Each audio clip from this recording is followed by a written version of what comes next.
तो जवानों की लाशें देखो, 12 साल के जनाजे देखो, 15 साल के जनाजे देखो, जी जी 18 साल के जनाजे देखो। कई तो ऐसे जनाजे देखे कि अभी हाथों से मेहंदी का रंग नहीं उतरा है और किसी की बेटी बेवा बन के बैठ जाती है। मौत का वक्त मुकर्रर है, लेकिन याद रखिएगा, ये मत सोचना कि मौत बुढ़ापे में जाके आएगी। मरना मुझे भी है, मरना आपको भी है। खुदा करे इतनी तैयारी हो जाए कि मलकुल मौत आए तो मायूसी के साथ ना जाएं, बल्कि हम उनका चेहरा देख के फख्र से कहें, नात खानी मौत भी हमसे छुड़ा सकती नहीं, कब्र में भी मुस्तफ़ा के गीत गाते जाए। एक ऐसी जिंदगी हमें अपनी बनानी है कि हम बेबसी की जिंदगी ना जिएं, खुदा करे कि खुशी की जिंदगी जी जाएं। नौजवानों, इसी जिंदगी के लिए महबूब ने बार बार जोर दिया था और यही जिंदगी बनाने के लिए महबूब ने हमें बार बार आगाह किया था। मैं अगर एक बात कहूँ, माफ़ कीजिएगा, हमारी महफिलों में नारे भी बहुत हैं, हमारी महफिलों में शोर भी बहुत हैं, हमारी महफिलों में ज़ौक़ भी बहुत है। अगर नहीं है तो खशियत इलाही नहीं रह गई है, अगर नहीं है तो मोहब्बत रसूल ख़त्म होती जा रही है। मोहब्बत के तकाज़े ये तो नहीं होते कि कोई किसी से प्यार करे और उसके जैसा लिबास ना पहने। मोहब्बत का तकाज़ा ये तो नहीं होता कि कोई किसी से प्यार करे और उसका रंग ना ओढ़े। क्या तुमने नहीं देखा, जो चिश्ती कहलाता है वो चिश्तिया रुमाल डाल लेता है, जो बरकाती कहलाता है वो खानका के बरकातिया की निस्बत लेके चलता है, जो बरेलवी कहलाता है वो गुंबद खर्रजा के निशानात लेके चलता है। मैं एक बात कहना चाहता हूँ, अगर किसी को किसी से प्यार होता है तो उसकी निशानी ज़रूर होती है। बताओ, मैं कहूँ हमें हुजूर से प्यार है तो उनकी निशानी क्या है? उनकी निशानी क्या है? डॉक्टर इकबाल ने कहा था, यूं तो सैयद भी हो, मिर्जा भी हो, अफगान भी हो, तुम सभी कुछ हो, बताओ कि मुसलमान भी हो। मुसलमान भी हो। ये मैं खुद समीर आपसे बात कर रहा हूं। मैं किसी एक तबके को या मैं किसी एक जमात को इशारा या निशाना नहीं बना रहा हूं। मैं तो कहता हूं, मैं खुद से भी पूछूं, आप भी खुद से पूछो, वो वक्त कब आएगा जब हम सर जोड़ के बैठेंगे? वो दिन कब आएगा जब हमें एहसास होगा अल्लाह हमें हुजूर का बना दे, हमें हुजूर का बना दे, जिस पे बेटा ना हो। वो पीर के पास जाके कह रहा है दुआ करो बाप बन जाऊं, लेकिन कोई ये जाके नहीं कह रहा दुआ करो अल्लाह मुझे आशिक रसूल बना दे। ये क्यों नहीं बनना चाह रहे हम लोग? क्यों हम इससे दूर होते जा रहे हैं? अपनी जिंदगी बेहतर करें, वरना वक्त दूर नहीं है। एक दिन आज ऐलान सुनते हैं ना, फलां का इंतकाल हो गया, फलां का हो गया, कहते हैं यार ताज्जुब है, अभी तो मिला था मुझे बाहर, वो तो हलवा बांट रहा था, वो तो प्याली लेके बैठा था, रात तो बातें कर रहा था, इतनी जल्दी कैसे हो गया? ये कहते कहते वक्त गुजर जाता। मेरे भाई, आज उसका ऐलान है, कल तेरा ऐलान है, मेरा ऐलान है। एक दिन हम भी बिस्तर पे पड़े होंगे और इसी मस्जिद इसी माइक से ऐलान होगा फलां चला गया है, नमाज जनाजा उतने बजे होगी, फिर लोग आएंगे, बातें कम होंगी, काम ज़्यादा करेंगे। कोई कहेगा कफन मंगा लिया है, कोई कहेगा कब्र खुद गई है, कोई कहेगा पानी गर्म हो गया है। कितनी तैयारियां होती हैं रुखसत करने की। एक बंदा ये कहने वाला नहीं होगा कि रोक लो यार, इसके बगैर जी नहीं लगेगा। जी जी, एक बंदा ये नहीं कहेगा रोक लो इसके बगैर जी नहीं लगेगा, बैठाओ ना, इसके बगैर मौज नहीं आएगी, इसे रखा रहने दो। हर कोई कहेगा जल्दी करो, कोई चाबी लगाएगा गाड़ी में, कफन लेने मैं जा रहा हूं, कोई कहेगा ठहरो तुम कफन लेने जाओ, मैं तख्ते लेने जा रहा हूं, कोई कहेगा मैं कब्र खोदने जा रहा हूं। सारी तैयारियों में लग जाएंगे। ओ भाई, दुनिया मरने के बाद तैयारी करेगी, कुछ अपनी भी तैयारी हम कर लें। जी जी, कुछ अपनी भी कर लें, वरना खैरियत नहीं है। हजरत अबू बकर सिद्दीक रज़ी अल्लाह ताला अन्हु कब्रिस्तान के पास से गुजर रहे हैं। गुजरते हुए ना आपने देखा एक बंदा कब्र खोद रहा है। आप फरमाते हैं क्या कर रहा है? उसने कहा मैं अपनी कब्र बना रहा हूँ। क्या करेगा? कहा मुझे इस जगह दफन होना है ना, मैं इसमें बैठ करके कुरान मुकम्मल करूँगा, इस ज़मीन पे बैठ के बार बार कुरान पढ़ूंगा ताकि ये कब्र मेरी तिलावत की गवाह हो जाए। तो हजरत अबू बकर सिद्दीक ने बड़ी बात कही थी। उन्होंने कहा था कब्र अपने लिए तैयार न कर, अपने आप को कब्र के लिए तैयार कर। जिंदाबाद। बड़े लोगों की बड़ी बात है। कहा था अपने आप को कब्र के लिए तैयार कर। गारंटी नहीं है यही दफन हो, पता नहीं मौत कहां आए, मिट्टी मिले भी ना मिले, कोई गारंटी है? कितने लोग कंधों को तरस गए, कोई हाथ लगाने तक नहीं आया। और आज हमारे गुरूर का आलम, अल्लाह ने बेटा दे दिया तो मुखिया की टांगे चिर गई, कह रहा आधा किलो का लड्डू होना चाहिए। जब बेटा नहीं था तो मर गया था, कह रहा इमाम साहब जुम्मे में भी दुआ करियो अल्लाह बेटा दे दे। जी बेटा। जब बेटा नहीं था तो हर मजार पे जाके कहीं पे झाड़ू चढ़ाई, कहीं लोटा दिया, कहीं अगरबत्ती लगाई, कहीं मोमबत्ती लगाई।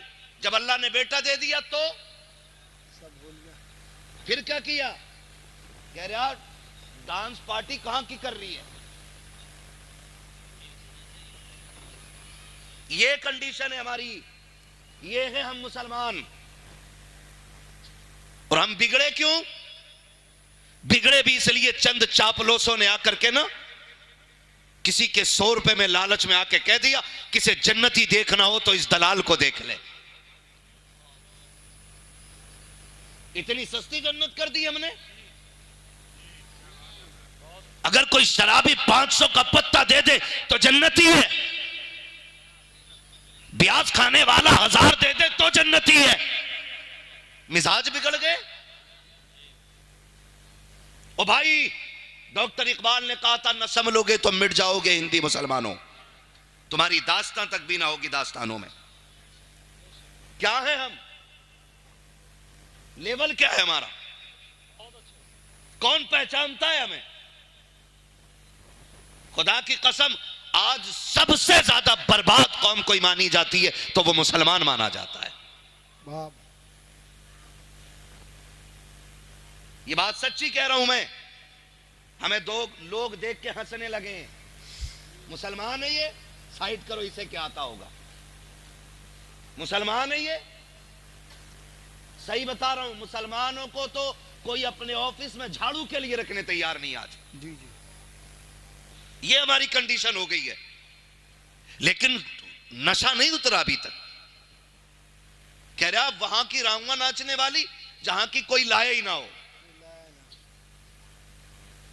नचा ले, कितनी नचा लेगा, मौत आएगी एक दिन। आज ये उलमा, ये इमाम, ये हाफिज, ये कारी, ये जिम्मेदार लोग, ये दाढ़ी वाले, ये हाजी लोग कहते हैं ओ भाई बेगैरती ना कर, बस्ती की इज्जत चली जाएगी, बेटी तेरे दरवाजे पे नाचेगी, हमें गैरत आती है। लोग कहते हैं निर्शोक मेरा है, मैं कर रहा हूं तुम्हें क्या कहे। खुदा की कसम खा के कहता हूं, लिमिट में रहे, औकात में रहे। कभी ये मत कहना कि मेरा मामला है तुम कौन होते हो। याद रखिएगा, जिस दिन मौत आके धक्का देगी, बड़े बड़ों के नशे ढीले हो जाते हैं, बड़े बड़ों के नशे निकल जाते हैं, कितनों का पेशाब निकल जाता है, कितनों के कपड़े खराब हो जाते हैं। मलकुल मौत का चेहरा देखकर आंखें फटी की फटी रह जाती है। औकात क्या है तेरी जो तू मौत का सामना करेगा? हैसियत क्या है तेरी जो तू मलकुल मौत को देखेगा? एक पुलिस वाला आ जाए, पूरे घर वालों की नींद चली जाती है।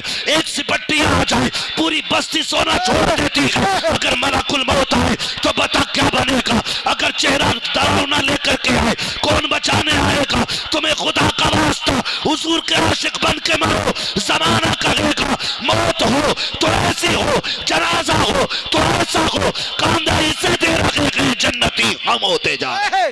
नारे तकबीर। जरा अपने हाथों का नबी का झंडा लहराकर बोलिए, नारे तकबीर, नारे रिसालत। बस लगे अल्लामा मुफ्ती हम्माद रजा साहब। कह लूं कड़वी बातें रहती मेरी, मैं चिपड़ी बातें करके ना वक्त जाया नहीं करना चाहता। मेरा उसूल है, मैं आईना हूं, दिखाऊंगा दाग चेहरे के, जिसे खराब लगे सामने से हट जाए। बेशक। और सीधी बात है, पाए मुरा लंगनेस मुल्के खुदा तंगनेस। हम अपाहिज नहीं है और अल्लाह की जमीन छोटी नहीं है। पिपलसाने में कभी भी ना आए तब भी अल्लाह रोजी देगा। जी जी। हाँ। ओ भाई बदलें अपनी रविश, गलत नहीं कह रहा हूं। बेटा पैदा हो जाए तो रंडिया नचाएगा, जब था नहीं तो हर वली से जाके कह रहा था तुम दुआ कर दो, तुम दुआ करो, अल्लाह बेटा दे दे, अल्लाह बेटा दे दे। दे दिया तो फिर नचा रहा। अगले दिन पता चला कि लड़के के गुर्दे खत्म हैं, फिर खुदा याद आ गया, फिर खुदा याद आया, मालिक अब तू बचा। याद रखिएगा, खुदा किसी को दे के आजमाता है और किसी से ले के आजमाता है। वाह वाह वाह, सुभान अल्लाह। ये याद रखिएगा, अगर कोई अमीर है ना जी जी, तो वो भी ना इतराए, और कोई गरीब है ना तो वो भी ना घबराए। दोनों का इम्तिहान है, मगर याद रखना गरीब से ज्यादा खतरनाक इम्तिहान अमीर का होता है। अमीर का होता है, क्योंकि दौलत की कसरत गुनाह की तरफ बंदे को लेके जाती है। वाह वाह वाह, दौलत की कसरत जी बंदे को गुनाह की तरफ लेके जाती है। कह रहा होता दिया अल्लाह ने, जी, खुशी करूंगा। क्या खुशी करेगा? कह बालक कह रहे डीजे बज जावे। जी डीजे बज जावे। बालक, अरे यार तुम तो हज कराए, रोकते ना। बालक ना माने, कितना सीधा बहाना। बालक ना माने, बालक कब बांधते रहे कि तू अब्बा बालकों का। इससे मर्द की कमजोरी का पता चलता है। जी जी, ये घर का मर्द है कि घर की औरत है। कह रहा बालक ना माने यारो, बालक। और बालक से पूछो भाई, हाँ भाई इरफान, हाँ भाई फुरकान, हाँ भाई इमरान, तुम बताओ भाई नदीम, तुम बताओ जावेद, कैसे बच गई? तो कह रहा बताएं, दोस्त ना माने। वो ये कह रहा दोस्त ना माने, और दोस्त भी कितने ठलुए होते हैं। कह रहा बजवा ले तू, पैसे हम देंगे। ये कंडीशन है हमारी, बजवा तू ले और पैसे हम दे देंगे। पैसे हम दे देंगे, बड़ा अच्छा दोस्त है भाई। फरमाया गया अच्छा वो दोस्त होता है जो आपको जन्नत की तरफ लेके जाए। कौन होता है अच्छा दोस्त? जो आपको इस बच्चे की आवाज बड़ी अच्छी लग रही, तुमसे तेज निकली है। अल्लाह इस बच्चे के माँ बाप को सलामत रखे, जो भी बच्चा हो या जिसका भी हो। ये अच्छा दोस्त वो होता है जो जन्नत की तरफ लेके जाता है, जिसके फैसले अच्छे होते हैं, जो अच्छे मशवरे देता है, वो अच्छा दोस्त होता है। आज पूरी कौम का रोना है और सब तबाही में हैं। जहनी सुकून नहीं आज किसी को भी। मैं आपकी बात नहीं, मैं मुझ समेत बात कर रहा हूं, सबको शामिल करके बात कर रहा हूं। जहनी सुकून नहीं है किसी पे, नहीं है तो इस टेंशन में कि क्यों नहीं है, और किसी पे है तो कह रहा मैं इसका क्या करूं। थोड़ा है, 9 है तो 99 कैसे होंगे? जी, इसी में ही बढ़ती चली जा रही है, बढ़ती चली जा रही, बढ़ती चली जा रही है।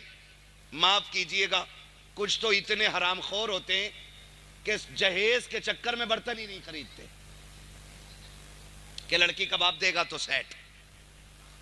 दादा के जहेज के मिले हुए कसूबों से खा रहा। कसूबे वो वाले गोल वाले, पुराना तबाक मिलेगा। एक ही चारपाई को ना रस्सी बांध बांध के चला रहा। ले ले न, बेटे की शादी होने वाली है, उसमें बेड मिलेगा। जी जी, हम इतने ठलुए लोग, दूसरे की दौलत पे नजर रखने वाले लोग। फरमाया गया जो हम पे भरोसा करता हम उसे देते। जी जी, अगर कुछ नहीं है तो फिर रब पे भरोसा करके मांगो उससे। जी जी, किससे मांगे? रब से मांगना चाहिए। रब से मांग। लेकिन इंतजार में है, ससुराल से मिलेगा तभी बेड पे सोएंगे, ससुराल से मिलेगा तभी कुर्सी पे लगाएंगे। और हालात देखो, माफ कीजिए, रिश्ता नहीं हो रहा तो कह रहा मौलाना दुआ कर दो, और रिश्ता हो गया ना तो बारात चढ़ेगी जी, चाहे कुछ भी हो जा। क्या क्यों? अम्मा कह रही थी बिना बारात चढ़ने के तो बारात नहीं जनाजा लगे। ऐसे बोले। इधर बारात के दिन रखे जाते, 5 दिन पहले ढोलक आ गई घर में, गीत चलते हैं, गीत होते इधर। सुने कभी कुछ जगहों पे गीत? हर जगह हूं मैं। हम रातों को गुजरे हैं ना, तो जो मुसल्ले तक जाते हुए जिसके घुटने चटर चटर करे हैं ना, वो भी नाली हिरन की तरह कूदते हुए जा रही, और दामन में भरे पड़े। ये क्या है? कि खीले हैं, परमल हैं, मिलाद में से आ रही है। कहना गीत थे, इनका भी तबर्रुक जरूर बटे। हाँ 3 दिन पहले वो जिसे सांसें नहीं आ रही थी, जिसके फेफड़े जाम हो गए थे, पोते की शादी से 3 दिन पहले कह रही है भी ढोलक ना आया। कहा क्यों? का भी लग ना रहा, ब्याह है, बजाओ। और फिर बजाना शुरू होता, 3 दिन हो जाते। बुरा मत मानना, ये कड़वी बात है। बेटे के घर तो ये समझ में आती खुशी थी, लेकिन बेटी वाले भी बेगैरती पे उतर आए। कल बेटी रुखसत होनी है ना, तो आज पूरी रात भैया नाच रहा है। आज बेटी रुखसत होनी है, रात भर बेटा नाचता रहा। मैं पूछना चाहता हूं, अभी बड़े लोग मरे नहीं हैं, अभी जिंदे हैं ये लोग। जिनके बाल सफेद हो गए, इनसे पूछो जब इनकी बहनें रुखसत हो रही थी तो घर का हाल क्या था। जब ये बहनों को रुखसत कर रहे थे तब इनके बाप की कंडीशन क्या थी। कल जब बेटियां रुखसत होती थी, बाप 3 दिन तक खाना नहीं खाता था कि घर का चिराग जाने वाला है, मेरे दिल का करार जा रहा है, मेरे घर की रौनक चली जाएगी। ये सोच करके बाप 3 दिन पहले खाना छोड़ जाता था। आज तो गैरत का जनाजा निकल गया है। कल बेटी रुखसत होनी है, रात भर भाई नाचता रहता है और कहते हैं बड़े इज्जतदार लोग हैं। लानत हो ऐसों की इज्जत पे जो बेटी की रुखसती पे रात भर डीजे बजा करके डांस करते रहे। ऐसा नहीं लगता कि बेटी रुखसत होने वाली है, ऐसा लगता है कि घर की बला को दूसरे के ऊपर डालने जा रहे हैं, इसलिए रात भर कूदे हैं। गैरत आनी चाहिए। कल जब बेटियां रुखसत होती थी, बाप 3 दिन पहले खाना छोड़ दिया करता था, सजदे लंबे कर देता था। रत जगह कल भी होते थे, आज भी होते हैं। कल के रत जगहों में कुरान पढ़ा जाता था, आज के रत जगहों में डीजे बजाया जाता है। कल के रत जगहों का आलम यह था, बाप की आंखें सुर्ख हो जाती थी। खुदा की कसम, कल जब बेटियां रुखसत होती थी, बाप जनाजों से ज्यादा बेटी की डोली पे रोया करता था। आज किसी को गैरत का आंसू तक नहीं आता। मैं पूछना चाहता हूं, कल जब बेटियों को तलाक होती है, फिर आप के क्यों मौलवी के पास जाते हो? कल जब बेटियों को ससुराल में सताया जाता है, फिर मौलवी से शिकायत क्यों करते हो? ये जो हमारे साथ हो रहा है, ये हमारी करनी का फल है। रब ने तुझे बेटा बनाया था, किसी बहन का भाई बनाया था, किसी बेटी का बाप बनाया था, तो तेरी जिम्मेदारी ये थी कि जब बेटी की रुखसती का वक्त आया था, तुझे रात भर डीजे नहीं बजाना था, रात भर गानों में नहीं डूबना था। तेरी तो जिम्मेदारी ये थी, जब दुनिया सो जाती जाके मुसल्ला बिछा देता और रब की बारगाह में रो रो करके बेटी की खैरियत की भीख मांगता। मैं पूछना चाहता हूँ, आज जब बेटियां रुखसत होती हैं तो मुझे बता तो सकी, ये जो बेटी जा रही है किसी दुश्मन के घर जा रही है, नहीं नहीं रिश्तेदार के घर जा रही है, जिसके साथ रिश्ता किया है ये कत्ल करने लेके जा रहा है। आप कहोगे नहीं नहीं इसने साथ निभाने की कसमें खाई है, फिर रोया किस लिए है? हर बाप के आंसू पोंछ के पूछो तू क्यों रोया है, तो उसके आंसू बताएंगे। मौलवी बात ये है, मैं गरीब जरूर हूं, मैंने बेटी को चटनी रोटी खिलाई है, लेकिन कभी भी मैंने अपनी बेटी को रुसवा नहीं किया। मैंने बेटी को सूखी रोटियां खिलाई, लेकिन कभी जलील नहीं किया। आज रो इस बात पे रहा हूं, ये जो सामने बाराती बन के आए हैं, ये जो सेहरा पहन के आया है, कहने को लाखों की इनकम है, जमींदार का बेटा है, लेकिन खुदा जाने मेरी बेटी कल जब इसके दस्तरखान पे बैठेगी, जूती खा के रोटी मिलेगी, ये रोटी खा के जूतियां खानी पड़ेंगी। इस ख्याल ने रुला दिया कि कल जब मेरी बेटी को लुकमों के ताने दिए जाएंगे, मेरी बेटी पे क्या बीतेगी। इस ख्याल से बाप रो देता है। और डीजे बजा के नाचने वालों, गैरत का तमाशा बनाने वालों, औकात दिखा करके इस्लाम को बदनाम करने वालों, मेरा एक सवाल है, आज तुम डीजे बजा के बेटियों को रुखसत करते हो, गाने बजा के भेज रहे हो, कल जब बेटियों पे आफतें आएंगी तो रोने की जरूरत नहीं है, अपने सर दीवारों में मारना। और अगर बेटी बचाना चाहते हो तो जब बेटी की रुखसत की बारी आए तो डीजे नहीं बजाना है, तमाशे नहीं करने हैं। खुदा तौफीक दे तो कभी मस्जिद में जाना है, कभी रात को घर में मुसल्ला बिछाना है और रो के झोली फैलाना है। मालिक ये मेरी बहन है, ये मेरी बेटी है, मैं तेरी रहमत के सहारे दे रहा हूँ। खुदा मेरी बेटी को रोने ना देना। खुदा की कसम खा के कहता हूँ, जब ये घर से जाएगी अकेली नहीं होगी, जब ये घर से कदम निकालेगी कदम इसका होगा, साथ में करम खुदा का। नारे तकबीर, नारे तकबीर, नारे मेरी आवाज से आवाज मिलाकर बोलिए, नारे तकबीर, नारे रिसालत, नारे गौसियत। नौजवान कमेटी, इश्क मोहब्बत, इश्क मोहब्बत, उनसे मुकद्दस।